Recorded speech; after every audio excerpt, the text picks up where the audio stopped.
आज आहे गुरुवार आणि सर्व स्वामी सेवेकरांना शुभ गुरुवार. स्वामी महाराज तुमच्या मनातील सर्व चांगल्या विचार नक्कीच पूर्ण करतील ही स्वामीचरणी प्रार्थना.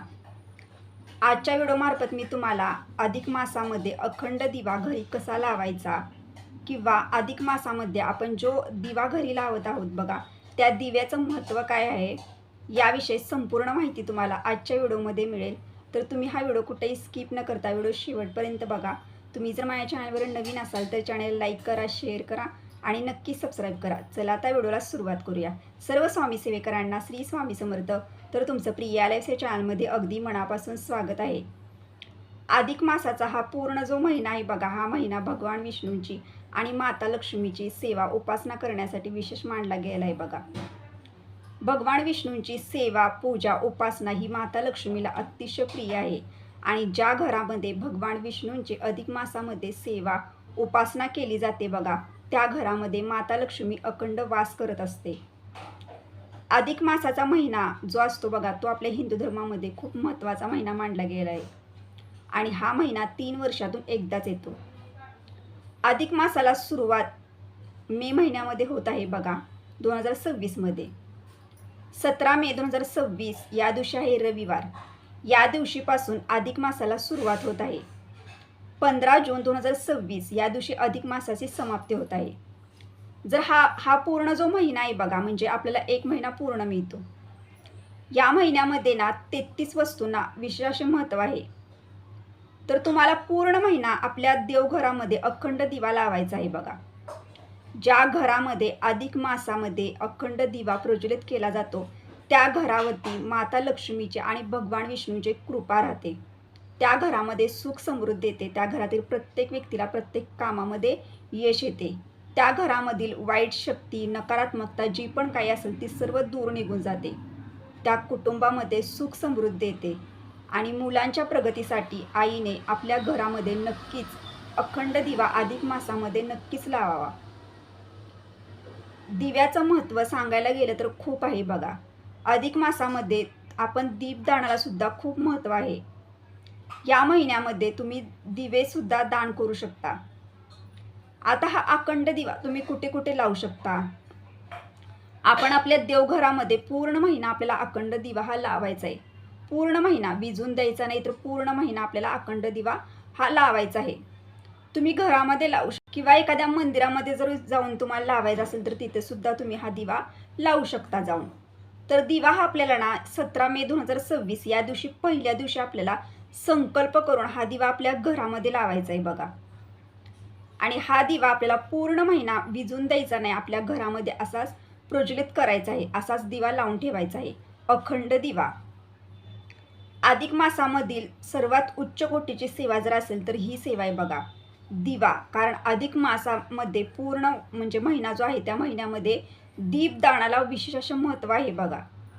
यासाठी प्रत्येक महिलेनं अधिक मासामध्ये भगवान विष्णूंना प्रसन्न करण्यासाठी भगवान विष्णूंच्या मार्गातील उच्च कोटीची सेवा करायची आहे. म्हणजे अधिक मासामध्ये आपल्याला दिवा प्रज्वलित करायचा आपल्या घरामध्ये.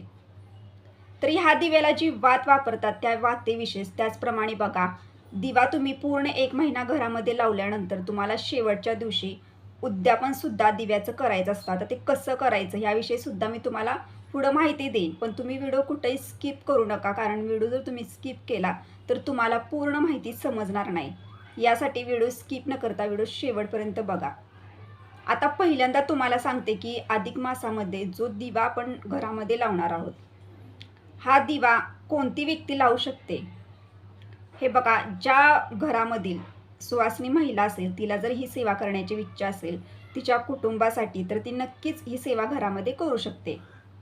एखाद्या घरामध्ये वृद्ध आजी असतील किंवा एखादे आजोबा असतील आणि त्यांना सुद्धा देवाचं करायची किंवा आवड असते बघा, एक एक वृद्ध व्यक्तींना की त्यांना आवडतं सेवा उपासना करायला, तर त्यांनी जरी आपल्या देवघरामध्ये हा दिवा जरी अखंड दिवा जरी लावला तरी चालेल. एखादी मुलगी सुद्धा करू शकते ही सेवा, एखादा मुलगा सुद्धा करू शकते, काही दादा सुद्धा करू शकतात. ज्या व्यक्तीला वाटत आहे की आपल्या घरामध्ये आपण अखंड दिवा 1 महिना प्रज्वलित करावा, ती प्रत्येक व्यक्ती हा दिवा आपल्या घरामध्ये लावू शकते.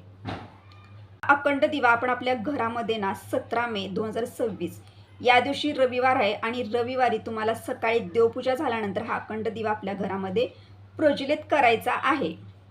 तो दिवा तुम्हाला जोपर्यंत अधिक मास आहे म्हणजे हा पूर्ण महिना तुमच्या घरामध्ये सकाळ दुपार संध्याकाळी तो दिवा अखंड दिवा म्हणूनच राहिला पाहिजे.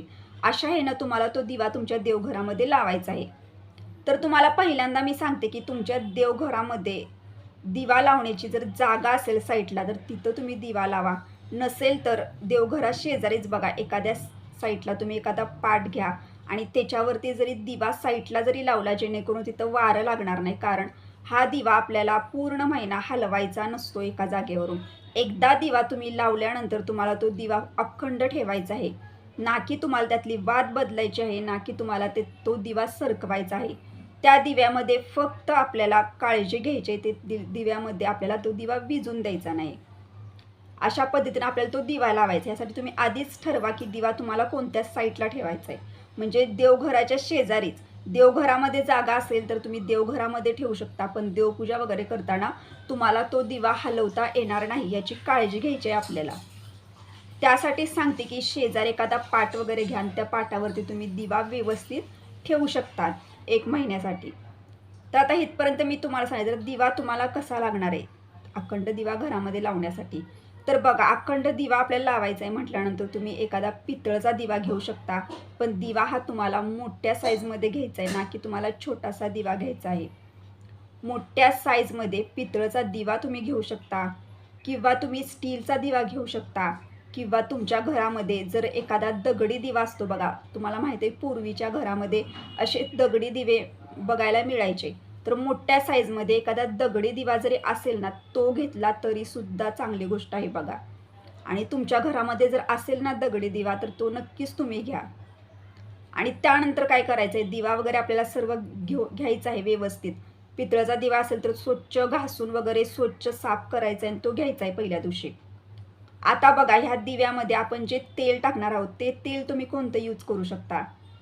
तुम्हाला जर या अधिक मासामध्ये तुम्हाला जर तुमची परिस्थिती जर असेल तर तुम्ही पूर्ण अधिक मासामध्ये तुमच्या घरामध्ये तुपाचा दिवा नक्कीच लावा. शुद्ध गाईच्या तुपाचा दिवा, अखंड दिवा. हे जर तुम्हाला शक्य असेल ना तुपाचा दिवा लावणे, तर तुपाचा दिवा सुद्धा तुम्ही पूर्ण महिना आपल्या घरामध्ये लावू शकता. तुपाचा दिवा लावणं शक्य नसेल तर तुम्ही साधं जे तेल असतं आपल्या घरामध्ये त्या तेलाचा दिवा जरी आपल्या घरामध्ये 1 महिना लावला तरी सुद्धा चालेल. तूप किंवा तेल ह्यातलं तुम्हाला जे शक्य आहे तुमच्या परिस्थितीनुसार तुम्ही ते घेऊ शकता. जर तुम्ही पहिल्या दिवशी तुपाचा दिवा लावला ना तर तुम्हाला पूर्ण महिने तुपाचाच दिवा लावावा लागणार आहे. पहिल्या दिवशी जर तुम्ही तेलाचा दिवा लावला तर तुम्हाला पूर्ण महिनाभर तेलाचा दिवाच लावावा लागणार आहे. यासाठी पहिल्या दिवशीच ठरवा की तुम्हाला कोणत्या तेलाचा म्हणजे कोणत्या ह्याचा दिवा लावायचा आहे. तर आता तुम्हाला सांगते बघा, ह्या दिव्यामध्ये जी वात असते बघा, जी वात असते ती 16 पदरी वात असते. आणि काही महिला म्हणजे जे पूर्वीचे लोक होते बघा, ते सर्वजण हे जे अधिक मासातली वात, ह्याला अधिक मासातील वात म्हणतात बघा दिव्याची. ही जी अधिक मासातील वात होती ना ती ते घरी सुद्धा बनवायचे.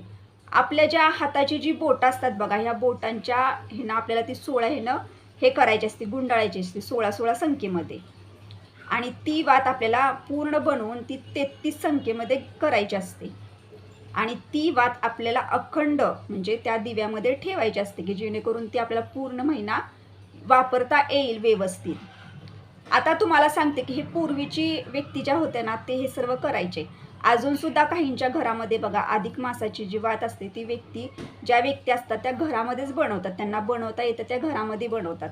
पण आता काही महिला अशा आहेत की ज्या बाहेर गावी राहतात पण त्यांना ही सेवा करायची आहे, त्यांना वात बनवता येत नाही, तर त्यांनी काय करावं, तर तुम्ही बाजारात जाऊन सुद्धा अधिक मासातील वात जरी तुम्ही त्यांना सांगितलं तर ते तुम्हाला म्हणजे तिथून सुद्धा तुम्ही घेऊन येऊ शकता. आता प्रत्येक ठिकाणी प्रत्येक धार्मिक ठिकाणी तुम्हाला अधिक मासातील कापसाची वात ही नक्की सहज उपलब्ध होऊन जाते. तिथून तुम्ही घरी घेऊन आला तरी चालेल. आता ही वात आपल्याला घरी आणल्यानंतर बघा, आता काही लवकर उठायचं, महिलांनी जी काही कामं असतील ना ती कामं सर्व घरामध्ये करून घ्यायची आहेत. अंघोळ वगैरे झाल्यानंतर आपल्याला घरातली देवपूजा पहिल्यांदा करायची आहे बघा.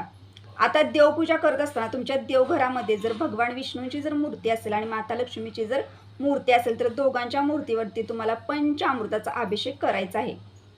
अभिषेक करत असताना तुम्हाला मनामध्ये कोणत्याही प्रकारचं कोणतेही विचार आणायचे नाहीत. अगदी श्रद्धेनं तुम्ही अभिषेक करा. मी ह्याच्यासाठी म्हणत आहे, कारण त्या दिवशी अधिक मासाला सुरुवात झालेली आहे बघा आणि आपण भगवान विष्णूंच्या मूर्तीवरती आणि माता लक्ष्मीच्या मूर्तीवरती अभिषेक करूनच अधिक मासाला सुरुवात करत आहोत. म्हणजे तिथून पुढच्या सर्व सेवांना सुरुवात करत आहोत. यासाठी जेवढं तुमच्या मनामध्ये सकारात्मक विचार ठेवता येईल तेवढे सकारात्मक विचार ठेवा. आता त्यानंतर बघा, तुमच्या घरामध्ये भगवान विष्णूंची सुद्धा मूर्ती नाही आणि माता लक्ष्मीची सुद्धा मूर्ती नाही. फोटो असेल तर फोटो स्वच्छ पाण्याने पुसून घेतला तरी सुद्धा चालेल. पण तुमच्या घरामध्ये बाळकृष्णाची तरी मूर्ती आहे ना, मग बाळकृष्णाच्या मूर्तीवर जरी तुम्ही पंचामृताचा अभिषेक केला तरी चालेल. आपल्या स्वामींची मूर्ती असेल, स्वामींच्या मूर्तीवरती जरी केला तरी सुद्धा चालेल. सर्व देवाऱ्यामध्ये देवांची देवपूजा सर्व करून घ्यायची. आता हे अभिषेक जर तुम्हाला दररोज करणं शक्य असेल अधिक मासामध्ये तर दररोज करा. नसेल शक्य तर गुरुवारी, सोमवारी, मंगळवारी अशा विशेष दिवशी जरी केला ना अभिषेक तरी घरामध्ये चालेल, किंवा जेव्हा तुम्हाला शक्य होतील तरी त्या दिवशी केला तरी सुद्धा चालेल. आता त्यानंतर काय करायचं, त्यानंतर बघा देवपूजा वगैरे सर्व करायची, घंटानाद वगैरे घरामध्ये करायचा, स्वामींना अष्टगंध लावायचा, स्वामींना हिनात्तर लावायचं, सर्व देवांची पूजा देवघरामध्ये करून घ्यायची. आणि त्या दिवशी देवपूजा झाल्यावरती आपल्याला पहिल्यांदा ना गोड पदार्थाचा नैवेद्य दाखवायचा आहे. अधिक मासाला सुरुवात होत आहे. खडी साखर दाखवू शकता, दूध खडी साखर दाखवू शकता, किंवा एखाद्या फळाचा किंवा गोड शिरा बनवून सुद्धा तुम्ही नैवेद्य अर्पण करू शकता. आता नैवेद्य वगैरे सर्व अर्पण केल्यानंतर काय करायचं, जो तो दिवा असतो बघा, आता आपल्याला दिवा सकाळी लावायचा आहे. देवपूजा झाल्या तुम्हाला दिवा लावायचा आहे बघा. तो दिवा तुम्हाला 1 महिना आपल्या घरामध्ये 15 जूनपर्यंत अखंड ठेवायचा आहे प्रज्वलित करून. देवपूजा झाल्यानंतर आपल्याला संकल्प करून हा अखंड दिवा आपल्या घरामध्ये लावायचा आहे बघा. संकल्प करत असताना आपल्याला देवघराजवळ बसायचं, उजव्या हातामध्ये थोडंसं पाणी घ्यायचं, थोड्याशा अक्षर टाकायच्या, एक फूल टाकायचं, हळदी कुंकू टाकायचा आणि बोलायचं की मी माझ्या घरामध्ये जेवढ्या दिवस मला शक्य होईल तेवढ्या दिवस मी अधिक मासातला दिवा लावणार आहे, हे बोलायचं. आणि माझ्याकडनं ही सेवा तुम्ही करून घ्या, माझ्याकडनं जसं शक्य होईल तशी मी दिवा लावीन घरामध्ये, असं तुम्ही बोलायचं. आणि आजपासून मी ह्या अधिक मासातील दिवा प्रज्वलित घरामध्ये करत आहोत असं बोलल्यानंतर तुम्हाला नमस्कार वगैरे करायचा, मुजरा करायचा आणि तुम्ही तुमच्या घरामध्ये दिवा लावू शकता. तुम्हाला सांगायचं एवढंच आहे की जेव्हा तुम्ही ह्या गोष्टी बोलत असता संकल्पामध्ये बघा, तेव्हा कधीही ना अखंड हा शब्द कधी वापरू नका. कारण तुम्ही जर अखंड हा शब्द वापरला ना तर तुमच्या घरामध्ये बघा, आता तुम्ही अधिक मासामध्ये पहिल्या दिवशीपासून दिवा वगैरे लावणार, सेवा वगैरे करत असणार, पण जर अचानक संकट आलं, अचानक अडचण आली, काही वेळेला बाहेर गावी जावं लागलं तर मग त्याच्या पुढचं काय ना, मग आपण संकल्प करत असताना अखंड हा शब्द वापरलेला असतो. त्यासाठी सांगते की तुम्ही एवढं जरी बोलून जरी तुमच्या घरामध्ये दिवा लावला, जेवढा दिवस तुम्हाला शक्य होते तेवढ्या दिवस तुम्ही तुमच्या घरामध्ये दिवा ठेवा, पण शक्य होईल तेवढा पूर्ण महिना ठेवा. आपल्याला जास्त काय करायचं नसतं, फक्त दिव्यामध्ये रोज तेल टाकत राहायचं असतं. एकदा तुम्ही 17 मेला दिवा लावला ना तर रोज तुम्हाला दिव्यामध्ये तेल टाकत राहायचं की जेणेकरून तो पूर्ण महिनाभर दिवा प्रज्वलित राहता. पाठ घ्या आणि त्याच्यावरती जरी हा अखंड दिवा तुम्ही ठेवला तरी चालेल. पण दिवा आता कसा ठेवायचा ह्याविषयी तुम्हाला पहिल्यांदा सांगते. एक तुमच्या घरामध्ये प्लेट असेल, स्टीलची एखादी डिश असते बघा छोटीशी, ती घ्यायची आहे आपल्याला. कारण त्याच्यामध्ये आपण त्याच्यावरती म्हणजे दिवा ठेवायचा आहे आपल्याला.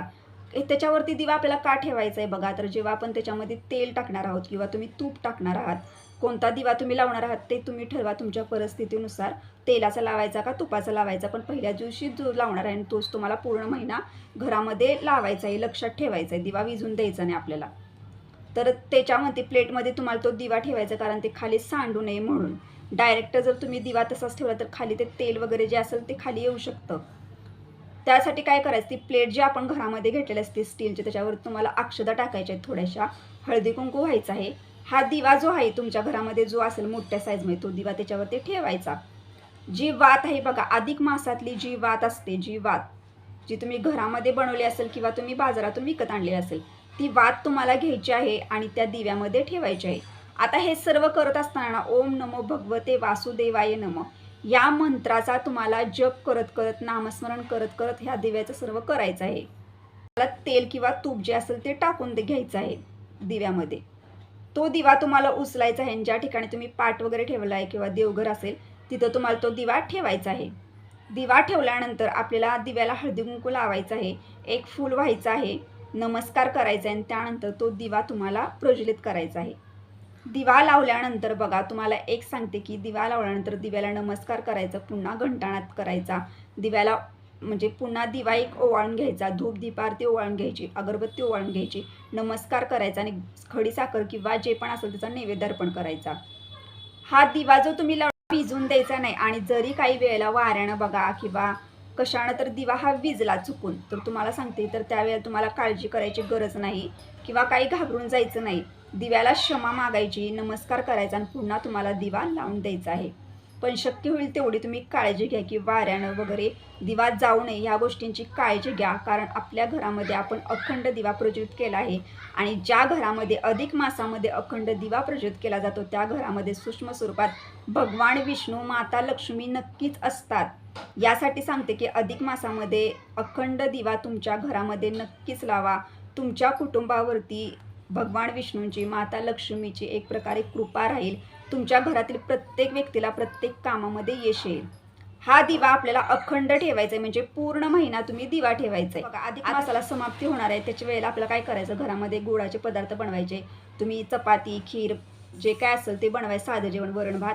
त्यानंतर घरामध्ये देवघरामध्ये देवपूजा झाल्यानंतर दिव्याला वगैरे देवघरामध्ये नैवेद्य दाखवायचा. दिव्याला सुद्धा नैवेद्य दाखवायचा जो तुम्ही घरामध्ये अखंड दिवा लावलेला असतो त्या दिव्याला वगैरे.